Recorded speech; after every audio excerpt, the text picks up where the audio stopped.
Hello, celebrity gossip enthusiasts. I'm Travis Cronin, and you're listening to Us Weekly's Hot Hollywood podcast.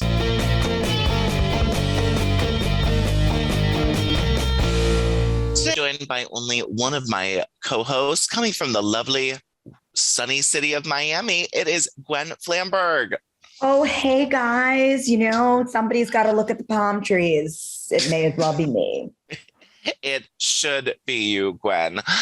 Well, Gwen, we have a lot of celebrity news that has happened this week. We have wrongful deaths, engagements, feuds, even more royal feuds that I cannot wait to talk about, and much, much more. But of course, let's start every episode with Gwen Flamberg. What story made you go whoa this week? What celebrity gossip story just stopped you in your 5-inch heel tracks, your wedges when in Miami, and just made you go aghast? Exactly right. I was going to say, well, I did go whoa in my flats because I was on the beach watching this. It was a birthday celebration for Chanel No. 5, which, is a celebrity cult favorite fragrance fronted by Marilyn Monroe, Nicole Kidman, Gisele Bündchen, Keira Knightley, and now Marion Cotillard. And of course, our favorite, Kristen Stewart, who is the face of Gabrielle fragrance. So to celebrate the 100th birthday of Chanel, this is why I'm in Miami, they did this drone show that literally lit up the Miami sky with all sorts of there was the Chanel logo and of course the double C logo, but also the camellia flower, which is very significant in Chanel designs. And I mean, a 600-foot tall perfume bottle. I went whoa. And also, celebs like Dylan Penn, Alana Haim, I think they were going whoa right along with me because they were there. So that's what made me go whoa. It's sort of personal, but it also was, the celeb story that I've been following this week while I've been here in Miami with Chanel. It is so wild what they can do with drones. When I was at Coachella, they did that, and at Joe Biden's inauguration, they used drones. They are really getting it together with those little flyby lights to create something amazing. Sophisticato. Muy sophisticato. What made you go, whoa? And guys, if you want to see all of the images from that light show, go to usmagazine.com/stylish because, of course, we had the exclusive and broke the news. Smash that /stylish. Well, what made me go whoa this week? I'm shocked on so many levels, Gwen. Lindsay Lohan is engaged. I can't believe it. That was going to be my whoa, but I thought we were going to talk about it in depth. The ring is only worth $150,000. Which, that's a lot of money for me to get engaged. But, for these celebrities, I believe Paris Hilton's ring was worth $1 million. And, remember when Paris and Lindsay were inseparable? Yes, and then bitter rivals, and she called her fire crotch, and they've had a very tumultuous relationship. Well, Lindsay Lohan is engaged. It had to be my woe. His name is Badar Shamas. She got a traditional oval style ring, which you alluded to, and she posted on Instagram and said, "My love, my life, my family, my future." Now, she has been living in Dubai for a long time now, several years. Maybe 8 or 9 years. And she has fallen in love. Now, little is known about this guy. I have tried to find so much about him online. I've had so many people ask me about him. He does live in Dubai, so that's where they met. His LinkedIn page says he is the assistant vice president of an international wealth management at Credit Suisse. Before joining that Swiss bank, he worked with some of the world's richest people. He worked for BNP Paribas, one of the largest French banks in Kuwait and Bahrain. And then he moved to Dubai and has kept a low profile. Lindsay Lohan is, of course, slated to be in a holiday romantic comedy released by Netflix. Cord Overstreet from Glee is going to be in there with her. She is launching a new podcast to share intimate conversations. So while we do know little about this guy, it seems like, he's doing really good for her because she has some things to show for it. Gwen, what are your thoughts on this ginger engagement? I was really happy about it because I, along with the rest of the world, saw her post about it. And she looked really happy. But more than that, she looked like normal. She didn't look kind of over the top crazy, trying too hard, like all those things that she became sort of infamous for during kinds of like her fall from Hollywood grace. So she seems, listen, if this guy can center her, this is the year, right? This is the year of celebs getting centered, and I like it. It is. And, you know, he's in finance. He's a finance bro, maybe not even a bro, but in finance. So, you know, not in Hollywood, not in media, not in entertainment. I don't know. He looks like he likes her, but again, there is so little we know about this guy, and we are doing our best to dig into it. But, you know, he's a finance guy, Credit Suisse, used to work for a French bank, lives in Dubai. That's about all we got right now. Listen, so we know, you know, when she moved to the Middle East, you know, we knew that she was looking to kind of jump out of Hollywood, and it seems like she succeeded. She did, but back in Netflix, I'm just so glad she's acting again. Yes. People were saying that this is the year that the Holy Trinity was healed. Paris Hilton married, you know, Lindsay Lohan engaged, and Britney Spears free, you know, soon to be engaged, married babies. The Holy Trinity has healed themselves, and so shalleth we. Said, I think, the prophecy written in a, you know, an Us Weekly in 2006 or a TMZ article. Well, let us move on to the royal news of this week, when I am shocked by this. Obviously, shooketh. Well, let's start with, you know, the pink elephant in the room. Oh, what complexion pink will it be, Gwen? Just horrified. So there is a new book called Brothers and Wives by Christopher Anderson that alleges that Charles unwittingly triggered a rift with Harry and Meghan, who is, of course, biracial, after asking his wife, Camilla, what do you think their children's complexion might be? Now, a spokesperson for Charles called this account fiction. Harry and Meghan have not commented on it, but a highly placed palace source told us, you know, I think people on both sides of the Atlantic in the family are united in agreeing they don't want to give this book any more oxygen, because it was obviously a horrible time for all of them. But, you know, the cat is out of the bag, and it seems like a lot of really well-placed sources are saying that Prince Charles, which we sort of thought might be the case, was the one who asked what Archie's skin complexion would be before he was born. Well, this is not exactly like a bomb being dropped, because that bomb was already dropped during that CBS tell-all. And I think at that time, you know, even Harry and Meghan were very vocal that it wasn't Queen Elizabeth and it wasn't Prince Philip. So, you know, I think everybody assumed that it was Charles. And of course, you can imagine Charles saying this to Camilla, and whether or not he had any ill intentions, which I'm not sure that he did. It's sort of a question that one would ask. And certainly if you were Charles, you would ask this, not surprising. But still, you know, to bring up race is just in bad form, and it is against well-mannered behavior.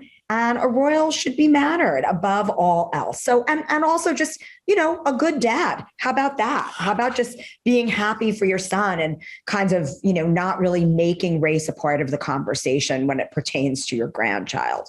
Exactly. Like, who cares what skin complexion this guy is at all? It just does not need to be brought up. And the fact that it clearly, you know, if he did say it, that it got back to Harry and Meghan, it must have upset them, like shook them to the core. But we have some new information, Gwen, about these two, Charles and Harry. As we know, Prince Charles has not seen Harry in almost 8 months, but they are back on speaking terms again, sources tell us. The pair saw each other in person at Prince Philip's funeral in April, and Charles, who has spent the last several days in Barbados as it becomes its own republic, has yet to meet his granddaughter, Lilibet, who was born who was born in July. We heard from sources that Charles was hugely hurt when Harry and Meghan dumped it on the family that they were giving up their roles and moving abroad. An insider told us, referring to Meghan and Harry's decision to, quote, quit the family. And the insider admitted, I don't think it's all roses. It's not like they're sitting down to a heart-to-heart on the phone once a week, but they are speaking. He claimed that his brother William and his dad were trapped because of their roles and said Charles had left him financially bereft. Financial accounts released this summer showed that that Charles continued to support Harry and Meghan after they stepped down as senior members of the royal family, spending $6.3 million on his sons over the past year. But in May, Harry alleged that Charles expected him to, quote, suffer, and adding that he was handed down a cycle of genetic pain and suffering. Harry says, just because you suffered, it doesn't mean your kids have to suffer. That doesn't make sense, he said on his Apple Plus docuseries, The Me You Can't See. Now, we heard that they will both be traveling for the Jubilee celebration later this year. They won't be there for Christmas, sources are telling us. But, I guess we'll see what happens between the two of them. The Platinum Jubilee will be in June, of course, around the Queen's birthday, 95 years old. So they're expected to see it there. Harry and Meghan and their children are expected to be back for the celebration. And of course, that Harry loves his grandmother very, very much. I wish that they would go for Christmas. The Queen's Christmas brunch is always a very big deal. I'm not quite sure it will, go off as it did before the pandemic, because the pandemic is still going on and Omicron is quite serious, especially in the UK. But, let's just say she's not getting any younger. And I would hope that they will spend ample time together, right? Maybe the death of Prince Philip kind of sparked a little bit of a reconciliation between Harry and his father. Maybe, we shall see. I think that Harry and Meghan wanted to say their piece, and they did. And now perhaps they are rebuilding the relationships. I sure hope so. I sort of get that Meghan Markle doesn't want to go back after all the crap she released and all this stuff about her child's skin complexion getting low. She's like, I married into this family, but I haven't known this Gma for a long time. She's like, she knows that she's a controversial figure in the UK. And I feel like her presence, she knows that her presence would just bring a lot of stress to everybody in the royal family. So as much as I think, be the bigger person and go, I also think she knows it's not going to be good for anybody. So I sort of hope that Harry just brings the kids for Christmas maybe and goes by himself, introduce the kids. Then Meghan comes back for the Jubilee, which I think is a better place, of celebration for there to be a little less controversy. So many royal members will be there, and of course, all eyes will be on Meghan, but a little bit more diffused than, let's say, at this Christmas brunch. Exactly. Oh, but rough. And, we all just still hate Charles. So, that's just really something we can all bond over. I think that he seems pretty unlikable. Well, Gwen, you are in Basel, where Virgil Abloh, legendary designer, creator of the brand Off-White and creative director for Louis Vuitton for the past maybe 4 or 5 years, has sadly passed away with battling cancer privately, not telling anyone. He was 41 years old. And, tell us what the vibe is in Miami with all of his celebrity friends there. They threw this big tribute for him. I mean, what really a beautiful legend. They did a drone show as well, spelling out, Louis Vuitton, and also, of course, Virgil was here, which I thought was really beautiful and really amazing, especially being in the sky. I just, I've always really admired and respected Virgil because his designs have taken a designer that was like not really for the masses, and he democratized fashion. Virgil Abloh really will go down as one of the masterminds of, street style and democratizing fashion. And I just think that it is so incredible that he suffered in silence for so long, but yet I understand when people choose to do that. It's like, nobody will think any differently. Everybody will just remember the Virgil that we all knew and loved, and all of the contributions that he brought to fashion and really to the world will always be remembered and revered. Yeah, and he really saved Louis Vuitton clothes. Well, Louis Vuitton he was made Louis Vuitton for a new generation. He bridged absolutely. that gap, which it's very, very difficult to do. And he managed to do that. He did. It seems so natural how he took them to street style. He was the man behind that amazing like light up Louis Vuitton bag that can be controlled by your cell phone, which is so cool and such like a Louis like gimmick that nobody had done before. And celebs like Kim Kardashian, Kanye West, Bella Hadid, Gigi Hadid, anyone famous you've ever known, Hailey Bieber, of course, he designed her wedding made dress. Her wedding dress, yeah. He sure did for Off-White, which became like a legendary thing all in itself. And his power still radiated after his death because he brought Kim and Kanye back together when they are having a very, let's say, unique time right now, Gwen. So they both attended the Louis Vuitton show where Virgil in Miami Art Basel, where Virgil was honored. But they have been having some really strange back and forth. So Kanye West was at a charity gala screaming to get Kim back when it had really nothing to do with the charity gala. He posted a photo of them kissing, saying, "I want my wife back." And meanwhile, Kim Kardashian's just trying to live her best life, trying to get Pete that Davidson. New with Pete Davidson, just trying to get that new, jump on somebody else. And Kanye is saying he wants her back, wants to create his family together. I mean, I get that they're a public couple, so a public declaration of love makes a little bit of sense. But I mean, Gwen, what do you think about Kanye, trying to get his soon-to-be ex-wife back in this very odd format? I just don't know what to think with those two. Like I just never know what's real and what's not real, what's not real. And I do understand when somebody passes away, I think that it kind of underscores mortality and things that are important to you. And if anything can create change, it's losing a friend. Mm-hmm. So who knows? I mean, maybe there is hope for these two, but Kim Kardashian seems pretty into old Pete D, She sure does. And these declarations of love happened before even Virgil passed. That gala that he spoke at first was pre-Virgil. They've gotten worse since this. But I can't imagine what they were like at the Louis Vuitton show in Miami when they were, sitting next to each other. North was there.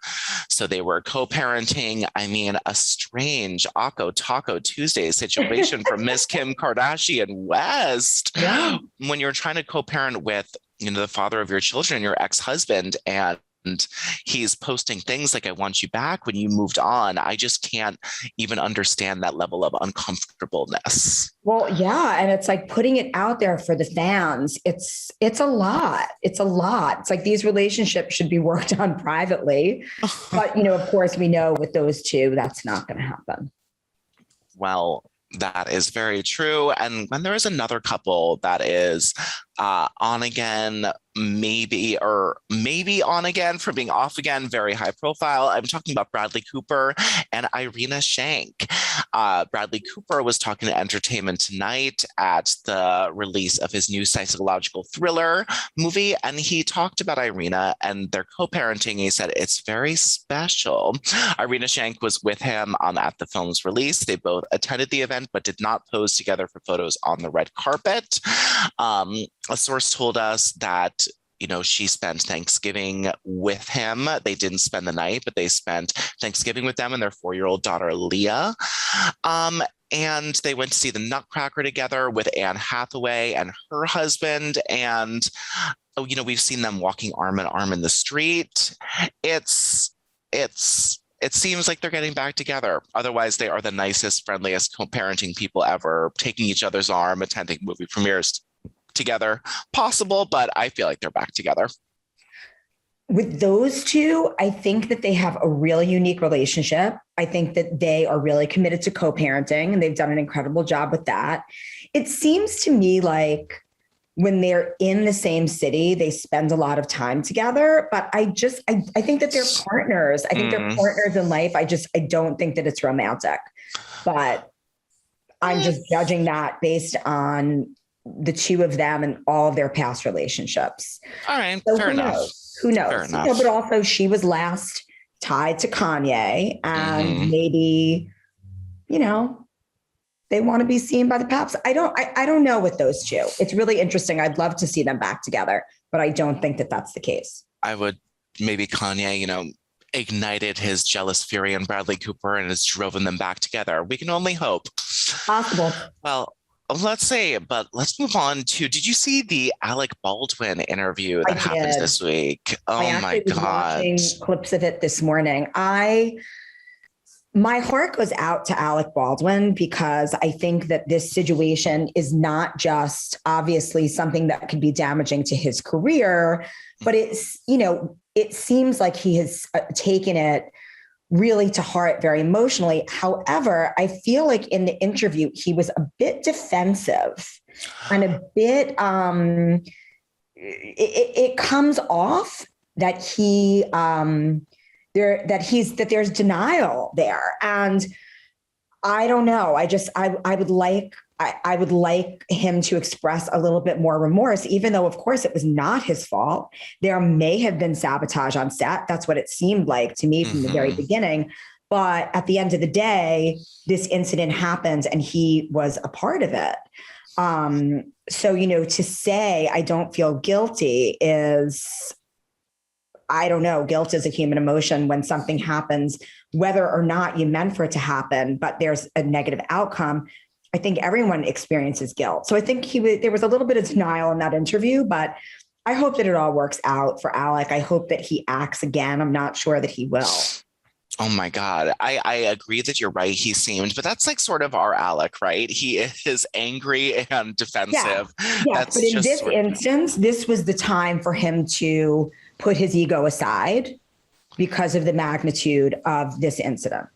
I sort of got the feeling that his anger was stemming from his inability to deal with the fact that he was part of a sad chain of command that ended someone's life, and that he was sort of fighting against that overarching sadness with classic Alec Baldwin rage. Yes. But you know, let's go through some of the highlights of this in case people didn't see it.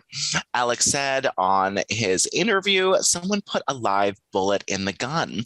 A live bullet wasn't even supposed to be on the property, he said in the interview. Of course, this is his first since the fatal accident. He says, someone is responsible for what happened, and I can't say who that is, but I know it's not me. Now, he was emotionally visible a couple times and broke down a couple times in the 1-hour interview as he discussed the shooting. He described the moments leading up to the shooting as he and the sad woman that died, Sophia Hutchins, worked together on capturing the best gun angle for a scene which he claimed he was never meant to pull the trigger, only to cock the gun back. The actor said he was assured the gun was a, quote, cold done by the assistant director, Dave Halls, who handed him the weapon. As Baldwin and Hutchins practiced their different motions and angles for the shot, the gun fired, although he never pulled the trigger. I let go of the hammer, which I assume is that cocky part up top. Bang, the gun goes off, Alec said. He not believing he possibly could have shot her. No one could understand. Did she have a heart attack? The idea that someone put a live bullet in the gun wasn't even in reality. She just kind of laid there in shock, he said, before the responders arrived. Now, the shooting occurred on the same day that several crew members walked off the set for purportedly unsafe and subpar working conditions and made demands such as better hotel rooms. Alec said, in my opinion, no, I did not observe any safety or security issues, he said, of the time on set. Now, the armorer, Hannah Gutierrez-Reed, who was working, it was just her second film of being in charge of training actors in gun safety and handling weapons. Her attorney claimed that there is a possibility that a bullet was intentionally placed in the chamber to sabotage the film, which Alec denied, as have investigators. He says, that's a big swing. That's an enormous change to make. For what purpose? To attack who? To harm me? To production? It's overwhelmingly likely that it was just an accident. Now, he says, I'm not somebody who has very vivid dreams, but I constantly dream about this now, he said. So just a sad story for all. Super sad and super creepy. There was something dastardly going on that set. And I hope that investigators figure out what happened there, because it's something was going on there that we need to know about for sure. And of course, I mean, I feel terrible for Alec, because of course, like something like this, of course you would replay it over and over and over again in your head. How could it have gone differently? There is nothing as final as death, and it's super sad. It is very, very tragic. I'm not a ghost person, but it seems like there is some bad juju all up on this set. They need to get some holy water up in there. I mean, it's just bad thing after bad thing after bad thing. Well, thank you to my host, Gwen Flamberg, and the spirit that we can see around of Sarah Huron. She has a British accent for some reason because she's in London, but she will be back next week for helping me spill all this piping hot celebrity this week. Again, this is Travis Cronin, Us Weekly's Hot Hollywood podcast, with your weekly peek into the glamour, glitter, fashion, fame of your favorite celebrities. After all, Gwen, what are they? They're just like us. Wow, turns out Sarah was our problem. That was amazing. Thank you guys so much for listening, and we will be back next week.